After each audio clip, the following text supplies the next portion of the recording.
暴露短板还是展现真实？从亲爱的客栈2026看王鹤棣的成长困境与老板试炼。在流量与舆论共振的娱乐生态中，一档慢综艺往往比影视作品更容易放大人性。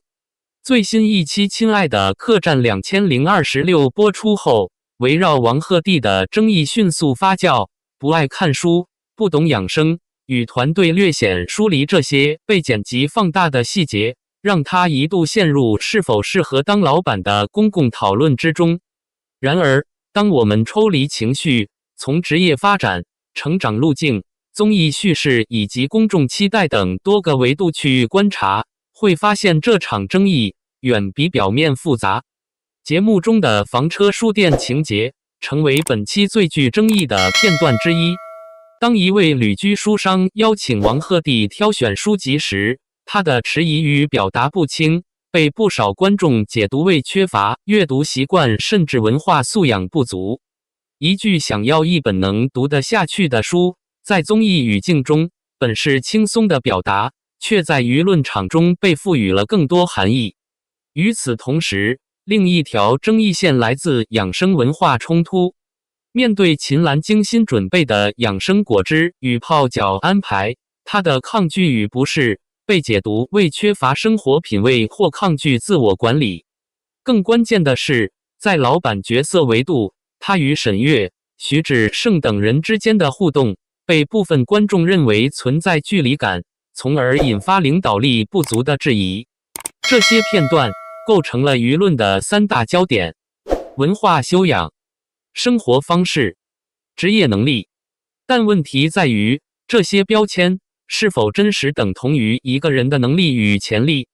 要理解争议的根源，必须回到王鹤棣的成长轨迹。他并非传统科班出身，而是通过选秀与影视作品逐步进入行业。从早期的《流星花园》爆红，到近年来持续输出影视与综艺作品，他的成长路径更接近实践驱动型艺人。业内文化研究学者指出，当代观众对艺人的期待正在从专业能力扩展到综合素养，包括阅读、表达、审美等。但这种期待本质上是一种理想型公众人物模型，并不完全适用于所有成长路径。双引号。换句话说，观众期待的是全能型精英，而现实中的艺人则可能是偏科型成长。网络上也出现两极评价，演员不一定要读很多书，但至少要会表达。他只是没时间，不代表他不愿意成长。双引号。这种分歧本质上反映的是社会对成功路径的认知冲突。从行业角度来看，艺人的时间结构极其特殊。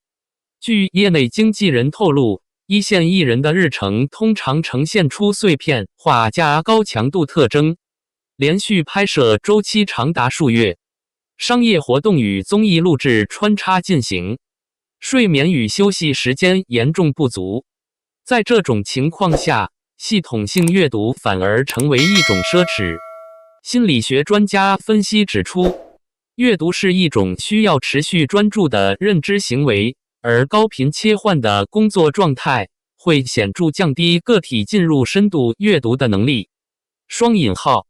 因此，将是否爱读书简单等同于是否上进，本身就是一种认知偏差。关于养生的争议，其实更像是一种代际文化冲突。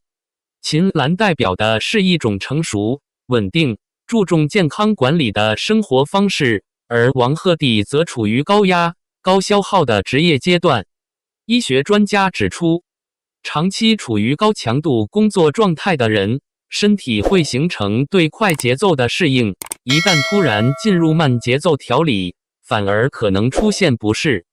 双引号。也就是说，他对养生方式的不适，并非抗拒健康，而是身体惯性的体现。网友评论同样呈现理解趋势。他这个年纪，忙成这样，还能活着就不错了。等他30岁以后，自然就开始养生了。双引号。相比前两点，关于是否适合当老板的讨论更具深度。在节目设定中，王鹤棣首次担任主理人，这意味着他需要承担运营决策、团队协调、客户服务、情绪管理。管理学专家指出，出任领导者最常见的问题不是能力不足，而是过度用力，试图通过严肃与控制来证明权威。双引号，这正是他在节目中呈现出的紧绷感。与之形成对比的是，沈月的亲和力、许志胜的幽默感、秦岚的温和调节能力，这些都属于成熟社交能力的体现。而王鹤棣尚处于角色适应期。职场研究者总结，一个优秀的领导者往往需要经历3个阶段：控制、适应、松弛。他现在正处于第2阶段。双引号。值得注意的是，这场争议也揭示了娱乐行业的一个重要趋势：观众正在重新评估真实与完美的关系。过去，艺人需要维持无懈可击的人设，而如今，观众反而更容易被有缺点但真实的个体吸引。数据显示，在相关话题中，真实、不装、像普通人等关键词频繁出现。一位媒体评论人指出，观众已经厌倦完美模板，他们更愿意看到一个正在成长的人，而不是一个已经完成的人。双引号。从这个角度看，王鹤棣的不完美反而成为其差异化优势。当然，这并不意味着所有批评都不合理。阅读能力、表达能力、生活管理能力确实是公众人物可以提升的方向，但问题在于批评的方式是否具有建设性。